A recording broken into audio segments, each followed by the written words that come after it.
દિયોદર ખાતે રૂપામાં અને જામપડી માતાજીના આશીર્વાદ સાથે પવિત્ર ફોટાની પ્રાણ પ્રતિષ્ઠા તથા નવચંડી યજ્ઞનું ભવ્ય આયોજન કરવામાં આવ્યું હતું.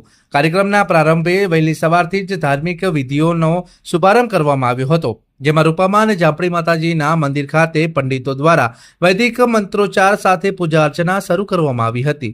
પ્રાણ પ્રતિષ્ઠા વિધિ દરમિયાન રૂપામાં અને જામપડી માતાજીના પવિત્ર ફોટાને ધાર્મિક રીત રિવાજો અનુસાર સ્થાપિત કરવામાં આવ્યા હતા, જે પ્રસંગે ભક્તજનોમાં ભારે શ્રદ્ધા અને ભાવવિભોર દ્રશ્યો જોવા મળ્યા હતા. આ પાવન પ્રસંગ નિમિત્તે ભવ્ય શોભાયાત્રાનું આયોજન કરવામાં આવ્યું હતું, જેમાં માતાજીના ફોટાને આકર્ષક રીતે સજાવેલા રથમાં બેસાડીને ગામના મુખ્ય માર્ગો પર ભવ્ય શોભાયાત્રા કાઢવામાં આવી હતી. શોભાયાત્રામાં મોચી સમાજના ભાઈઓ અને બહેનો ઉત્સાહભેર જોડાયા હતા. ડીજેના તાલ સાથે સમગ્ર વાતાવરણ ભક્તિમય બની ગયું હતું.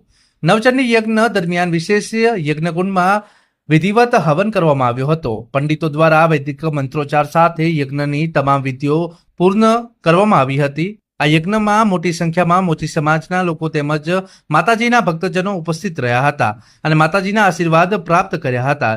યજ્ઞ દરમિયાન શાંતિ, સમૃદ્ધિ અને સુખાકારી માટે પ્રાર્થનાઓ કરવામાં આવી હતી.